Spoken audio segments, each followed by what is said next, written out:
A paz do Senhor a todos, uma boa tarde, que Deus possa abençoar a vida de cada um de vocês, assim como a mim também. Gostaria de deixar uma passagem aqui, uma palavra para a meditação dos irmãos acerca de algo que Deus tem colocado no meu coração ao longo dos meses desse ano, do qual tenho feito uma análise meio que superficial, mas bastante interessante acerca de alguns acontecimentos que têm incomodado a Deus a respeito da sua igreja na terra e algumas práticas, principalmente das lideranças e das pessoas influentes no meio cristão. E a palavra que eu gostaria de deixar para os irmãos fica lá na carta aos Romanos, no capítulo 1, logo ali na saudação, logo ali quando Paulo se apresenta e explica algumas coisas ali. E eu gostaria de começar ali a partir do versículo 7 do primeiro capítulo da carta aos Romanos. Diz assim: a todos que estão em Roma, amados de Deus, chamados para serem santos, graça e paz a vós de Deus, nosso Pai, e do nosso Senhor Jesus Cristo. Primeiramente, eu agradeço ao meu Deus, por meio de Jesus Cristo, por todos vós, porque a vossa fé é anunciada em todo o mundo. Pois Deus, a quem sirvo em meu espírito, no Evangelho de seu Filho, é a minha testemunha de como incessantemente faço menção de vós em minhas orações, rogando que de algum modo seja possível, agora por fim, ter uma próspera viagem para ir a vós na vontade de Deus. Essa passagem, a saudação, ela é uma das mais extensas que existe nas cartas, e ela já é muito forte, ela já fala muitas coisas assim interessantes que, se a gente começar a pegar e esmiuçar verso por verso, a gente vê que sai muita coisa bacana já da saudação, coisa que não é tão comum nas cartas, né? Nas cartas, geralmente, a saudação, essa primeira parte é uma saudação, ela geralmente não fala não tem como extrair muita coisa, mas essa carta aos Romanos, da qual Paulo escreve, ela é muito interessante nesse quesito. Ela já começa a falar desde a saudação.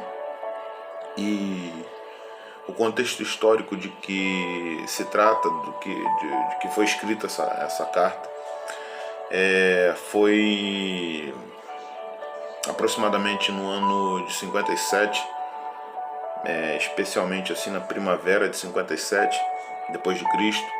E o apóstolo Paulo, ele encontrava-se na cidade de Corinto, se preparando já para retornar a Jerusalém, e carregando consigo e com seus companheiros uma oferta das igrejas que ele havia edificado ao longo das suas viagens, tendo em vista que essa era a terceira viagem que Paulo fazia, e ali na cidade de Corinto eles já começam a se preparar, a se organizar para voltar para Jerusalém, levando essa oferta dessas igrejas gentílicas que Paulo, com a ajuda de alguns irmãos, conseguiram estabelecer. E interessante é que logo após ele ter evangelizado boa parte da bacia ali do Mediterrâneo, Paulo decide escrever essa carta, mais ou menos nessa época, nessa cidade, escrever essa carta. E nessa carta ele explica algumas questões, fala algumas coisas, a fim de começar a manter, ou a começar pelo menos a manter uma relação mais próxima com a comunidade cristã que vivia em Roma, que já se estabelecia em Roma, as igrejas domiciliares, os domicílios que eram utilizados como igrejas, e que vinha crescendo, vinha prosperando. E Paulo mesmo fala No verso 8 ele fala assim: primeiramente agradeço a meu Deus por meio de Jesus Cristo por todos vós, porque a vossa fé é anunciada em todo o mundo. O que ele está querendo dizer é que já se tornava conhecido, porque a cidade de Roma, capital do Império, ela era uma cidade cosmopolita, ela já tinha um fluxo intenso de culturas, então passavam por ali muitas pessoas de muitos lugares com a intenção, com o objetivo de contrair, né, algum negócio, de negociar, de vender, de comprar. E algumas expressões na Bíblia elas dizem que as pessoas tratavam Roma nessa época como a luz do mundo. Algumas pessoas usavam essa expressão farol do mundo porque tudo passava por ali. Muitas coisas passavam por Roma, era muito importante. Então, o fato de o evangelho estar sendo propagado em Roma era algo muito interessante, muito importante. E Paulo, ele sendo servo do Senhor e uma pessoa preocupada com a expansão, ou seja, o expansionismo do evangelho, das boas novas de Cristo, ele se alegrava com isso. Então ele fala, primeiramente agradeço a Deus, né, por meio de Jesus Cristo, porque a fé deles, ou seja, aquilo que eles compartilhavam, aquilo que eles comungavam, ou seja, a fé em Cristo Jesus, ela já estava sendo falada em muitos lugares, e isso estava agradando a Paulo. E logo depois ele vai e fala: pois o Deus a quem eu sirvo em espírito no evangelho de seu Filho é minha testemunha de como incessantemente faço menção de vós, né, em minhas orações. Ou seja, Paulo orava por aquela igreja, Paulo se alegrava, mesmo que, né, a gente sabe que Paulo não edificou, Paulo não fundou a igreja de Roma, Paulo não foi o fundador da igreja de Roma, mas ele se alegrava pelo simples fato de aquela igreja estar prosperando. E aí tem uma primeira coisa, uma coisa que eu acho interessante nisso tudo, eu acho que vale a pena a gente parar e observar como que as coisas funcionavam nessa época, é que Paulo, ele se preocupa com o objetivo central, qual seja a propagação do Evangelho, que o Evangelho chegasse aos quatro cantos do mundo, que as pessoas ouvissem falar de Jesus, que as pessoas entendessem o que era o plano da salvação, o que Cristo fez, o que Cristo queria ainda fazer, né, através da sua palavra, através dos seus milagres, através das coisas que ele havia feito, qual era o objetivo central, qual era o que Jesus queria. E a gente sabe que Jesus ele quer salvar, ele tem a intenção de salvar o pecador, ele tem a intenção de que essa pessoa que vive em pecado, que vive em estado de pecado, que vive sobre a ira, que vive debaixo da ira de Deus e sob o jugo do pecado, que essa pessoa seja salva. E Paulo se preocupava com isso, por isso que ele orava por essa igreja, que ele não era um colaborador efetivo, ele queria participar de alguma maneira do crescimento dessa igreja. Alguns dizem, meio que assim, é bem harmônico o pensamento de que Paulo tinha o objetivo de estabelecer na cidade de Roma uma base para suas operações, né, que visavam expandir o evangelho para alguns outros lugares. E o primeiro lugar que vem à mente, que os estudiosos dizem, é que ele gostaria de estar levando o evangelho para a Espanha. E a Espanha era próxima, então ele achou por bem já começar a estreitar os laços com esses irmãos, para que ele fixasse uma base ali para as operações dele, e após isso ele pudesse estar indo mais adiante. A gente sabe que isso não aconteceu, porque quando Paulo volta para Jerusalém, ele já é preso, e ele vai sim para Roma, mas ele vai como prisioneiro. Ele não vai com o objetivo de viajar e pregar o evangelho lá. A gente sabe que ele prega o evangelho lá. A palavra vai falar que toda a guarda pretoriana ela foi alcançada, porque Paulo ele ficou preso em Roma. Eles tinham, né, o sistema jurídico penal da comunidade romana, eles já faziam uso da prisão domiciliar. Então Paulo ficou preso em uma casa. E nessa casa essas pessoas esses guardas, eles eram evangelizados por Paulo. Paulo pregava o evangelho para ele, ou seja, então o objetivo, ele mesmo que não tenha acontecido do jeito que Paulo premeditava, do jeito que Paulo planejava, mas de alguma forma aconteceu.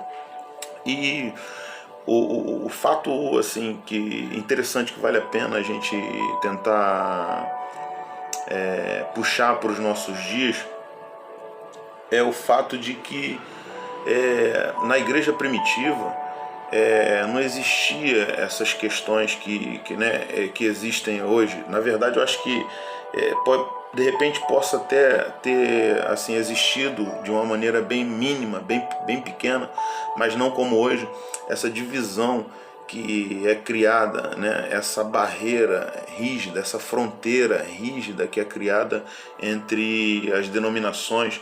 Ou seja, o objetivo central de Cristo é que as pessoas sejam alcançadas pelo Evangelho, que essas pessoas recebam a promessa da salvação através da nossa pregação, da nossa evangelização, desse intercâmbio das igrejas. Então você vê que, assim como eu falei no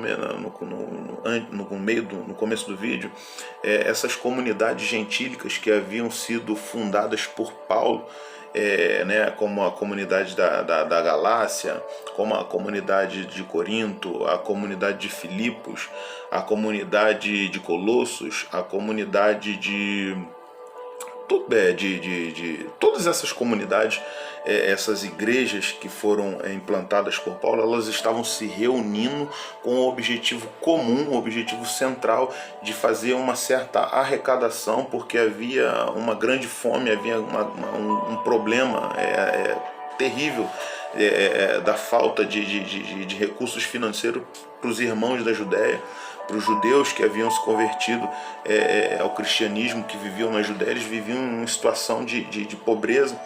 Então essas igrejas se reuniram, todas elas, para que elas pudessem arrecadar uma certa quantia, um certo valor para abençoar esses irmãos. Então você vê que as igrejas, elas tinham essa necessidade de estar se unindo em prol de um objetivo comum, que era estender a mão para quem estava precisando.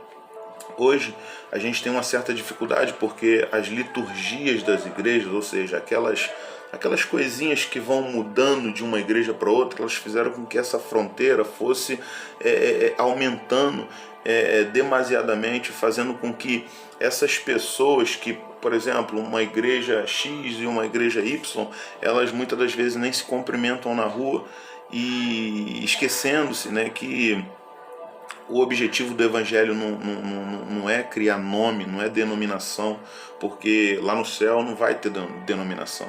Lá no céu vai ter a igreja de Deus, ou seja, a igreja dos santos que está ao redor do mundo, a igreja militante, a igreja triunfante. Nós estaremos todos no mesmo lugar, no mesmo céu, no mesmo local.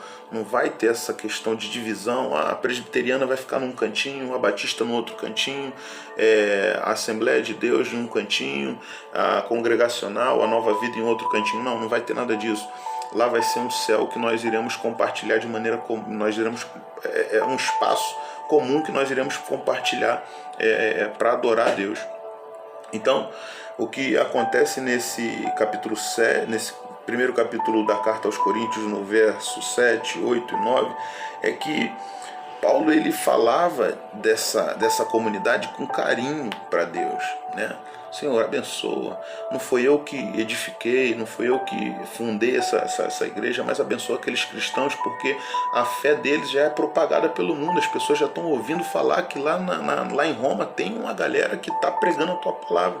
E nós estamos alcançando mais vidas, nós estamos ajudando, fazendo a nossa parte para que o Evangelho seja propagado pelo mundo. E hoje não é diferente. Nós deveríamos estar fazendo esse mesmo movimento, essa mesma manobra de se reunir todas as igrejas, fazer uma espécie de conselho central, uma espécie de intercâmbio, para atingir um objetivo, né? Ou seja, para atingir o alvo de maneira mais precisa e conseguir alcançar essas pessoas que estão morrendo, estão sangrando. Época de pandemia, as pessoas estão morrendo, estão passando necessidades, estão morrendo e não tem ninguém para estender a mão para essas pessoas, porque as igrejas elas não têm essa vontade de se aproximar uma da outra por um objetivo comum. Não, a gente, cada um faz uma coisa, um faz de um jeito, outro faz de outra, e a gente acaba não dividindo, não compartilhando. É o que Paulo fala: eu quero compartilhar com vocês algum dom. Ele fala isso continuando na carta, ele fala: eu quero compartilhar algum dom meu com vocês aí também, a fim de que eu possa edificar a fé de vocês. E eu também quero receber alguma coisa de vocês para que a gente possa estar trocando conhecimento, trocando alguma coisa e crescendo junto, porque nós estamos todos no mesmo barco. A gente está querendo ir para o mesmo lugar, a gente está querendo ir adorar o mesmo Deus, a gente está querendo fazer o melhor para o mesmo Deus, então a gente tem que estar junto. Porque a palavra do Senhor fala que como que você vai amar o seu irmão, como você vai amar Deus que você não vê, se você não consegue amar o seu irmão que você vê. Então fica uma coisa meio fora não se alinha, isso não se ajusta.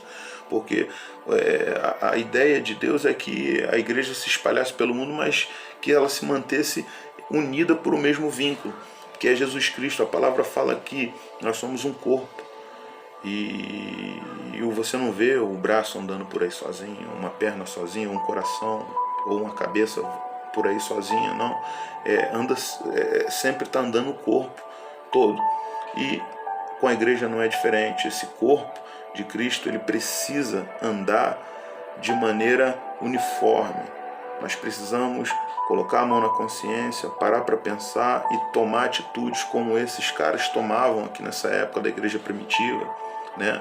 Daquela igreja que era fervorosa, que não tinha bateria, não tinha contrabaixo, não tinha talvez microfone, não tinha talvez um bom papel para estar lendo de maneira bem clara, mas eles tinham uma coisa: eles tinham o Espírito Santo, eles conseguiam compartilhar dons, eles conseguiam compartilhar os recursos financeiros, eles conseguiam fazer com que as diferenças culturais muitas das vezes fossem derrubadas, e nós não conseguimos fazer isso. Hoje em dia, em pleno século XXI, não conseguimos derrubar essa fronteira que existe entre o pentecostal e o batista.